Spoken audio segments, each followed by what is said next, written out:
What is going on, everybody? Welcome back to the channel. It's Wednesday. We're going to take a look at Sword and Shield booster boxes. But first, guys, I have something very important to announce to you.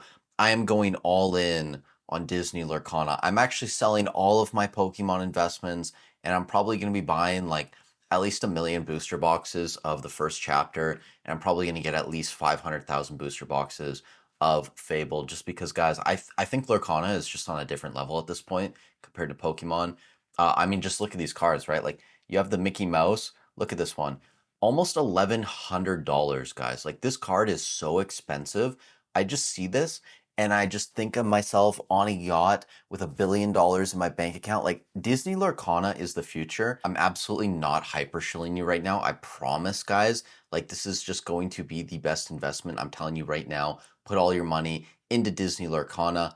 But if you don't want to do that, you can stick around for the Sword and Shield conversation. I know a lot of you guys understand I'm joking. Disney Lorcana, not actually something on my mind. But honestly, all seriousness, I actually don't think these Disney sets are going to do that bad. Honestly, like, the IP of Disney itself is very strong.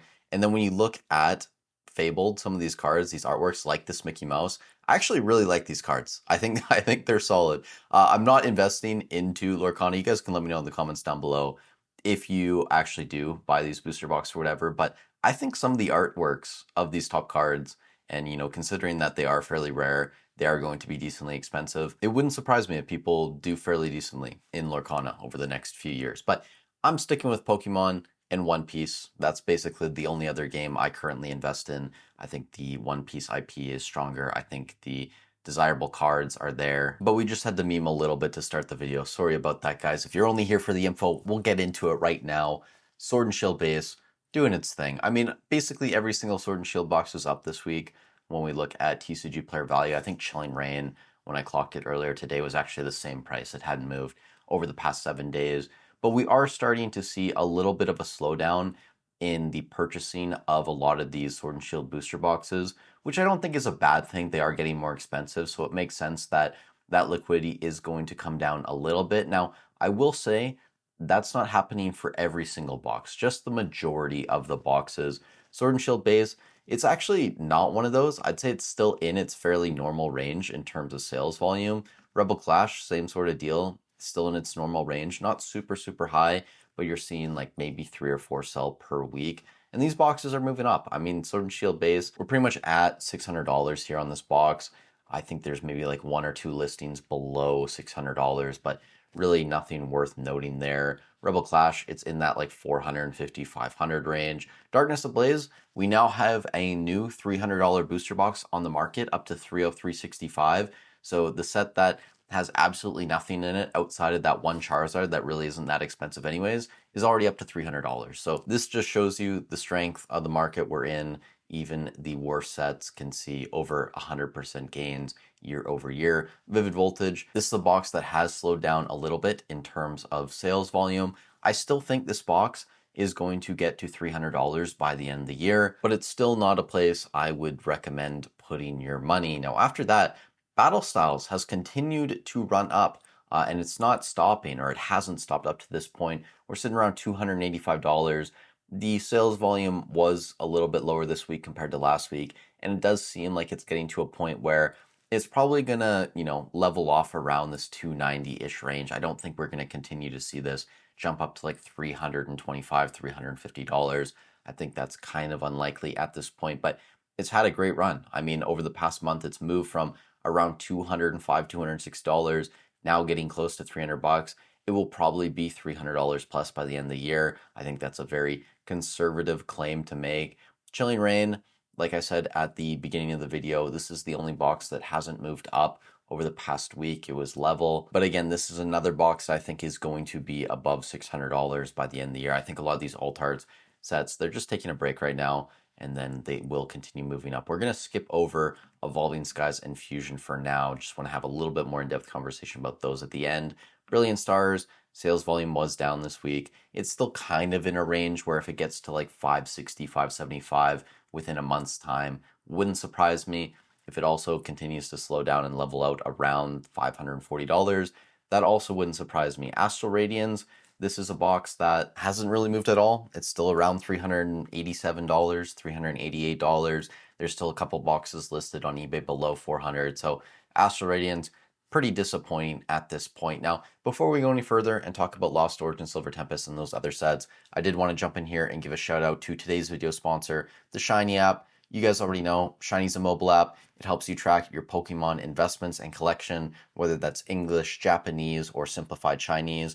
They cover other games as well, like One Piece, Magic the Gathering, Yu-Gi-Oh!, Sorcery, Gundam, and of course, my new investment, my favorite investment of all time now that I'm going to buy 1 billion boxes of, Disney Lorcana. In my opinion, they have the best user experience out there when we compare it to other apps, and I love the fact that they're trying to update their data more frequently than their competitors, updating twice per day from places like TCG Player, eBay, Card Market, and price charting. And the best part about the app, you guys already know it's free, so I'll leave links to the Google Play and App Store in the description and pinned comment down below, and thank you to Shiny for sponsoring the video. Now moving on to Lost Origin, LO's kind of in an interesting spot right now because on TCG Player, we're sitting around $823, but when I looked this morning to update the spreadsheet, there were a couple boxes listed, I think as low as like $700, $735. I think they had pretty bad shrink wraps. I don't think they were ripped or anything, but they were loose. So I think LO is going to slow down, unfortunately, a little bit. I don't see this jumping up to like $1,000 anytime soon. Maybe by the end of the year, it could get there. That wouldn't surprise me, but I think it's going to cool off a little bit over the next coming weeks. So I think if you were planning to get Lost Origin, you're probably going to have a month or two to buy a box in this range. I don't think they're going to jump up any further anytime soon. Silver Tempest, kind of an interesting spot. There's not a ton of boxes listed below like $550 USD on the market, but they weren't selling that great this week. I think there was only like 5 or 6 sales actually by It Now North America. So Silver Tempest is probably the alt art set that slowed down the most in terms of sales volume, which was very surprising to me. Now, with all those sets out the way, we should talk about Evolving Skies and Fusion Strike here a bit, because I said multiple times in this video, most of these alt art sets, the sales volume was down. They seem like people aren't really buying them at this point, but Fusion Strike and Evolving Skies are really bucking the trend. They're continuing to climb. Evolving Skies, we're up to almost $2,600 on TCG Player, and Fusion Strike, we're almost at $1,000 average. And when I look at the secondary market, when I look at eBay, we're continuing to see somewhere between like 20 and 30 buy it now sales on these booster boxes on a weekly basis. And again, that's not including auctions. I think we also saw maybe like 2 sealed cases of Evolving Skies sell this week, and 1 of Fusion Strike, and then an open case of Fusion Strike as well. So it does seem that the deeper we get into this run, people are getting more selective in terms of what they're buying. They're focusing their energy on the top sets, on the top products. When we look at the Esfera, that's your 151, that's your Paldean Fades. Prismatic starting to run at this point. In Sword and Shield era, Evolving Skies, Fusion Strike, maybe a little bit of Crown Zenith and Celebrations in there, and then Sun and Moon era, obviously Team Up, Cosmic Eclipse, and then Unified Minds and Unbroken Bonds are still running. So I've said it multiple times on the channel before, and I'm going to say it again in this video. I think this time around, this kind of leg up is a bit different. Fusion Strike is going to be more like Evolving Skies in the sense that it will keep running. It's not really going to taper off. I think we're going to slowly see it climb up to like 125 or 1025, 1050, then up to 1100. It's going to keep going steadily, incrementally upwards. Whereas I think some of these other booster boxes like Brilliant Stars, Chilling Rain, maybe even Lost Origin, Silver Tempest, they're going to start taper off a little bit. But that's going to be it for the video. If you guys did get some value out of it, I'd really appreciate if you leave a like on the video, subscribe to the channel. It helps out a ton. Leave a comment down below for the algorithm. Go check out Shiny as well. Show them some love. Stay safe wherever you guys are in the world, and I'll catch you in the next one.